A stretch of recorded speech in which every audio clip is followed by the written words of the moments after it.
जब भी पार्टनर दूर जाने की बात करे तब आपको रिलेशनशिप में ये काम ज़रूर करना चाहिए। नमस्कार दोस्तों, मैं हूँ श्रावण और आप देख रहे हो श्रावण की बातें। और आज की बातें थोड़ी सीरियस होने वाली है, आपके मेंटल हेल्थ के लिए ज़रूरी होने वाली है।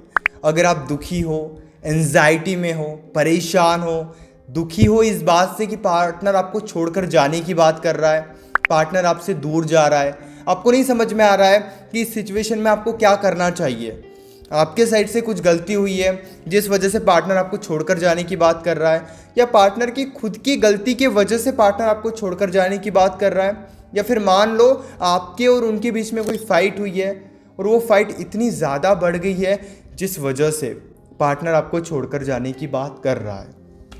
अब यहाँ पे होता क्या है ना, जब भी हम ये देखते हैं कि इतने सालों का रिश्ता, इतने महीनों का रिश्ता टूट रहा है, वो इंसान हमसे दूर जा रहा है जिस इंसान के साथ हमें हमारी सारी ज़िंदगी बितानी थी।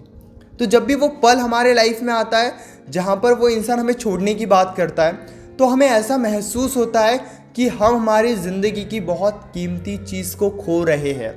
और यही देखकर हम परेशान हो जाते हैं, हम दुखी हो जाते हैं, हम रोने लगते हैं। और ये सारा दुख कहाँ निकलता है? उस इंसान के सामने। अब ये जो आपका दुख है, हो सकता है आप सच में दुखी हो, लेकिन इस दुख के वजह से वो इंसान इरिटेट होने लगेगा, वो इंसान आपसे दूर भागने लगेगा और आपके दुख से उस इंसान को फर्क नहीं पड़ेगा। अब ये एक्चुअल में एक बात आप समझने की कोशिश करना जो आपके लिए बहुत ज़्यादा ज़रूरी है कि जब भी पार्टनर आपको छोड़कर जाने की बात करे, या जब भी रिलेशनशिप में ऐसा टाइम आए जहाँ पे पार्टनर ब्रेकअप की बात कर रहा है, मेरी बात को हमेशा याद रखना, वहाँ पे आपको इंस्टेंटली रिएक्ट नहीं करना है। मान कर चलो कि आपका एक बॉयफ्रेंड है और आपका बॉयफ्रेंड आपको ये कह रहा है कि मुझे आपके साथ नहीं रहना है, मुझे ब्रेकअप करना है, मुझे दूर जाना है। अब ऐसा नहीं है कि उसी वक्त आप पार्टनर को समझाने की कोशिश करो या अपने बॉयफ्रेंड को समझाने की कोशिश करो, क्योंकि अगर आप उसी वक्त समझाने की कोशिश करोगे देन ट्रस्ट मी, वो यही कहेंगे कि उन्हें ब्रेकअप ही चाहिए। यानी कि जहाँ पर आप उन्हें रिएक्ट करने का मौका नहीं दोगे तो फिर वो अपने बिहेवियर को ऐसा बना लेंगे कि वो उन्हें तो आपके साथ रहना ही नहीं है, उन्हें तो ब्रेकअप ही करना है, उन्हें तो आपसे दूर ही जाना है। अब ये सब होता क्यों है, इस बात को भी आप समझने की कोशिश करना कि अगर हम गलत समय पे उन्हें समझा रहे हैं तो जो भी वो कर रहे हैं ये चीज़ें और ज़्यादा बढ़ जाएगी। सुबह पार्टनर ने ब्रेकअप की बात की, सुबह पार्टनर ने दूर जाने की बात की, तो अगर आप उसी वक्त समझाओगे तो 1 घंटे में सिचुएशन इतनी ख़राब हो जाएगी, आप भी उनको ब्लॉक कर दोगे गुस्से में आकर और वो भी आपको ब्लॉक कर देंगे गुस्से में आकर, और फिर दूसरे ही घंटे में आप दुखी होते रहोगे कि अब करे तो करे क्या। इसीलिए सुबह अगर वो ब्रेकअप की बात करते भी है, चाहे तो उस दिन सारा दिन पार्टनर से बात मत करो या फिर 2 दिन तक पार्टनर से बात मत करो, फिर पार्टनर को समझाने की कोशिश करो, जिसे हम कहते हैं सॉफ्ट कन्वर्जेशन। दूसरा पॉइंट भी यही है कि जब भी आपके रिलेशनशिप में फाइट हो, पार्टनर दूर जाने की बात करे, वहाँ पे ज़्यादा से ज़्यादा डिस्कस करने के बजाय, अगर आपके बीच में प्रॉब्लम हो रही है डिस्कस करने के वजह से, यानी कि रिलेशनशिप में 2 टाइप की सिचुएशन होती है, जहाँ पे डिस्कस करने की वजह से प्रॉब्लम सॉल्व होती है, दूसरी सिचुएशन में डिस्कस करने की वजह से प्रॉब्लम और ज़्यादा बढ़ती है। तो अगर आपका रिलेशनशिप में ऐसा टाइम है जहाँ पे डिस्कस करने की वजह से प्रॉब्लम और ज़्यादा बढ़ रही है, वहाँ पे आपको डिस्कस नहीं करना चाहिए, सॉफ्ट कन्वर्जेशन रखना चाहिए। अब ये डिस्कस करने की वजह से होता क्या है, हमें डिस्कस क्यों नहीं करना चाहिए, सॉफ्ट कन्वर्जेशन कैसे रखना चाहिए, इन तीनों बातों को बड़े ध्यान से समझना। डिस्कस हमें क्यों नहीं करना चाहिए? जब भी हम डिस्कस करते हैं तो जो टॉपिक होता है जिस वजह से फाइट हुई है, वो टॉपिक तो कहीं और ही रह जाता है। अब उसके अलावा जो पास्ट में हमने गलती की है, जो पास्ट में पार्टनर ने गलती की है, या जो दूसरी बातें होती है, धीरे धीरे हम उस पर आ जाते हैं और एक ही साथ बहुत सारी बातें डिस्कस करते हैं। अब ये बहुत सारी बातें डिस्कस करने की वजह से क्या होता है, प्रॉब्लम बहुत बड़ी लगने लगती है।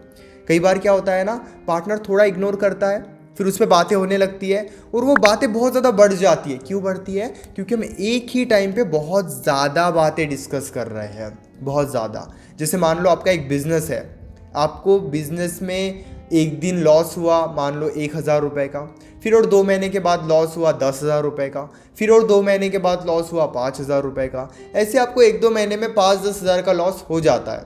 तो शायद आपको फ़र्क नहीं पड़ेगा। क्यों नहीं पड़ेगा? क्योंकि आपको पता है बिजनेस में प्रॉफिट भी होते हैं और लॉस भी होते हैं। लेकिन अगर ये सारा लॉस एक साथ ही हो जाए देन ट्रस्ट मी आपको बहुत ज़्यादा फ़र्क पड़ेगा। अगर ये सारा लॉस एक ही दिन हो जाए तो आपको फ़र्क पड़ेगा। क्यों?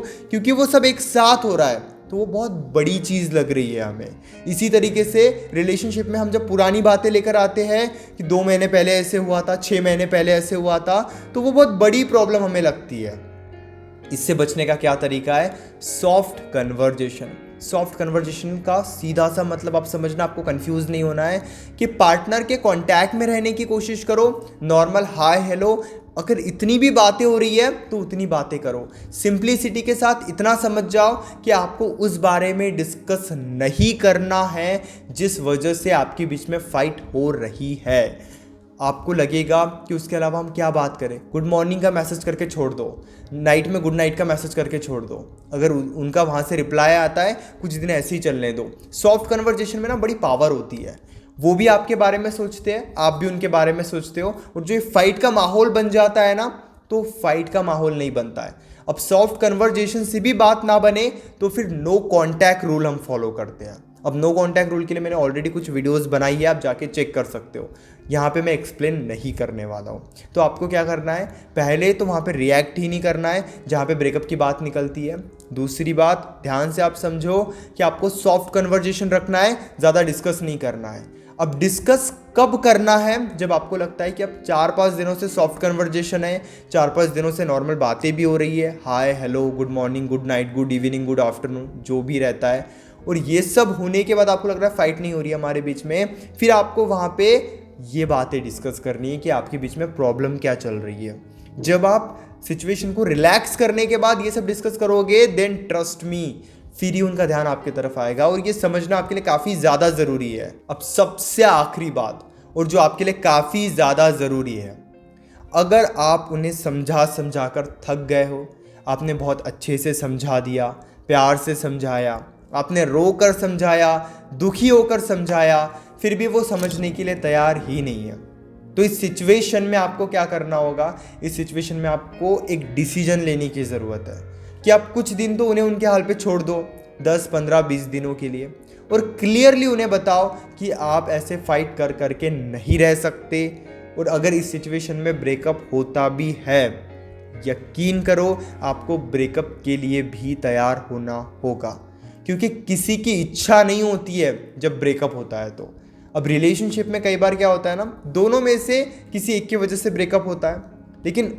जो दूसरा होता है ना वो रोते रहता है, जो दूसरा होता है ना वो परेशान होते रहता है, क्योंकि उसकी इच्छा नहीं होती है। और जब भी कोई हमें छोड़कर जाता है ना, उस वक्त हमें बड़ा दर्द होता है, क्योंकि हम उसे इंसान के बारे में सोचते रहते हैं।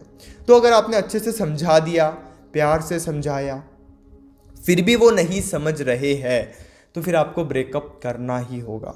अब कई बार मैं जब भी अपने क्लाइंट से बात करता हूँ, तो हम किसी रिलेशनशिप में ना 1-1 महीने तक काम करते हैं। किसी रिलेशनशिप को बचाने के लिए 20-20 दिन लग जाते हैं, 25 दिन लग जाते हैं। मैं उनको बताता हूँ कि आप ये फॉलो करो, आप इस तरीके से बात करो। तो जब वो बातचीत करते हैं तब ऐसा नहीं कि एक दिन में उनका रिलेशनशिप बच जाता है, तब उनके रिलेशनशिप को बचने के लिए भी 20-20, 25-25 दिन लग जाते हैं, और तब जाके उनका रिलेशनशिप बचता है। तो कई बार रिलेशनशिप में ऐसी प्रॉब्लम्स आती है जो समय के साथ ही ठीक होती है। वेल, अगर आप भी अपनी प्रॉब्लम डायरेक्टली कॉल पर मुझसे डिस्कस करना चाहते हो, अगर आप भी चाहते हो कि मैं आपको डायरेक्टली गाइड करूं, तो आप व्हाट्सएप पे मैसेज कर सकते हो 9834250097, और अपनी पेड कॉल आप बुक कर सकते हो, डायरेक्टली मुझसे कंसल्ट कर सकते हो अपने रिलेशनशिप की प्रॉब्लम जो भी आपके रिलेशनशिप में चल रही है। वेल, उम्मीद करता हूँ कि आपको समझ में आ गया होगा कि ये वीडियो से आपको कैसे जब भी पार्टनर ब्रेकअप की बात करे उस सिचुएशन में रिएक्ट करना चाहिए। तो अगर आप कॉल पे बात करना चाहते हो मैसेज कर लीजिए। इंस्टाग्राम यूज़ करते हो तो आप मुझे वहाँ पर भी फॉलो कर सकते हो। अमेजिंग वीडियोस बनाता हूँ रिलेशनशिप से रिलेटेड, वहाँ पर भी 10,000 सब्सक्राइबर्स होने वाले हैं। सब्सक्राइब नहीं करोगे चैनल को? Thank you so much.